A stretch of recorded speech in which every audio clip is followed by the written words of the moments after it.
Hi guys, ಎಲ್ಲರಿಗೂ ನಮಸ್ಕಾರ. Welcome back to my YouTube channel. Friends, ಇವತ್ತಿನ ಈ ವಿಡಿಯೋದಲ್ಲಿ ಇಸ್ರೋ ಸಂಸ್ಥೆಯಲ್ಲಿ ವಿವಿಧ ಹುದ್ದೆಗಳಿಗಾಗಿ ಅರ್ಜಿಯನ್ನು ಆಹ್ವಾನಿಸಲಾಗಿದೆ. ಇನ್ನು SSLC ಪಾಸಾದವರಿಗೂ ಸಹ ಅರ್ಜಿ ಹಾಕಲು ಅವಕಾಶ ನೀಡಲಾಗಿದ್ದು, ಎಷ್ಟು ಹುದ್ದೆಗಳು ಖಾಲಿ ಇವೆ ಹಾಗೂ ಲಾಸ್ಟ್ ಡೇಟ್ ಅಪ್ಲಿಕೇಶನ್ ಹಾಕಲು ಬೇಕಾದ ಲಾಸ್ಟ್ ಡೇಟ್ ಯಾವುದು ಹಾಗೂ ಅರ್ಜಿ ಸಲ್ಲಿಸುವ ಲಿಂಕ್ ಮುಂತಾದವುಗಳ ಬಗ್ಗೆ ಸಂಕ್ಷಿಪ್ತ ಮಾಹಿತಿಯನ್ನು ಈ ವಿಡಿಯೋದಲ್ಲಿ ನಾನು ನಿಮಗೆ ತಿಳಿಸ್ಕೊಡ್ತೀನಿ. ಇದಕ್ಕೂ ಮುಂಚೆ ನೀವು ಇನ್ನೂ ನನ್ನ ಚಾನಲ್ಗೆ ಸಬ್ಸ್ಕ್ರೈಬ್ ಆಗಿಲ್ಲ, ಪ್ಲೀಸ್ ಸಬ್ಸ್ಕ್ರೈಬ್ ಆಗಿ. ಬನ್ನಿ ವಿಡಿಯೋ ಸ್ಟಾರ್ಟ್ ಮಾಡೋಣ. ವಿವಿಧ ವಿಷಯಗಳಲ್ಲಿ ಡಿಪ್ಲೊಮೊ ಪದವಿ ಸೇರಿದಂತೆ 10ನೇ ತರಗತಿ ಮುಗಿಸಿರುವಂತಹ ಅಭ್ಯರ್ಥಿಗಳಿಗೂ ಕೂಡ ಹಲವು ಉದ್ಯೋಗ ಅವಕಾಶಗಳಿವೆ.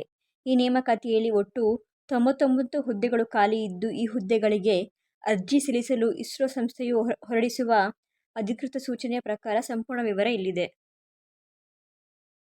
ಹುದ್ದೆಗಳ ಹೆಸರು: ಇಸ್ರೋ ಸಂಸ್ಥೆಯಲ್ಲಿ scientific assistant, medical officer, scientist, engineer, technical assistant ಸೇರಿದಂತೆ ವಿವಿಧ ವಿಭಾಗಗಳ ಒಟ್ಟು 99 ಹುದ್ದೆಗಳನ್ನು ನೇಮಕಾತಿ ಮಾಡಿಕೊಳ್ಳಲಾಗುತ್ತದೆ.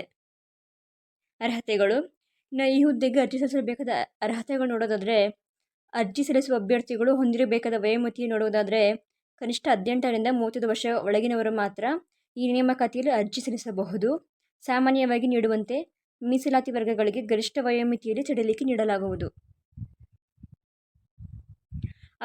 ಅಭ್ಯರ್ಥಿಗಳನ್ನು ಹೇಗೆ ಆಯ್ಕೆ ಮಾಡಿಕೊಳ್ಳಲಾಗುವುದು? ಅರ್ಜಿ ಸಲ್ಲಿಸಿದಂತಹ ಅರ್ಹ ಅಭ್ಯರ್ಥಿಗಳಿಗೆ ಮೊದಲು ಲಿಖಿತ ಪರೀಕ್ಷೆಗಳನ್ನು ನಡೆಸಲಾಗುತ್ತದೆ. ಲಿಖಿತ ಪರೀಕ್ಷೆಯು ಕರ್ನಾಟಕ ರಾಜ್ಯದಲ್ಲಿಯೂ ಕೂಡ ಪರೀಕ್ಷಾ ಕೇಂದ್ರವನ್ನು ಹೊಂದಿದ್ದು, ಅದರಲ್ಲಿ ಬೆಂಗಳೂರು ಮತ್ತು ಬೆಳಗಾವಿ ಜಿಲ್ಲೆಯಲ್ಲಿ ಪರೀಕ್ಷಾ ಕೇಂದ್ರ ಇರಲಿದೆ.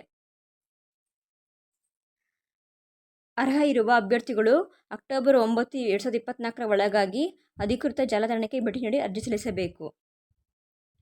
ಅರ್ಜಿ ಸಲ್ಲಿಸಲು ಅಧಿಕ ಜಾಲತಾಣ ಅಂದರೆ ಅದು www.isro.gov.in. ಫ್ರೆಂಡ್ಸ್, ಈ ವೆಬ್ಸೈಟ್ ನಾನು ಡಿಸ್ಕ್ರಿಪ್ಷನ್ ಬಾಕ್ಸ್ ಹಾಕ್ತೀನಿ, ಚೆಕ್ ಮಾಡ್ಕೊಳ್ಳಿ. Thank you guys for watching.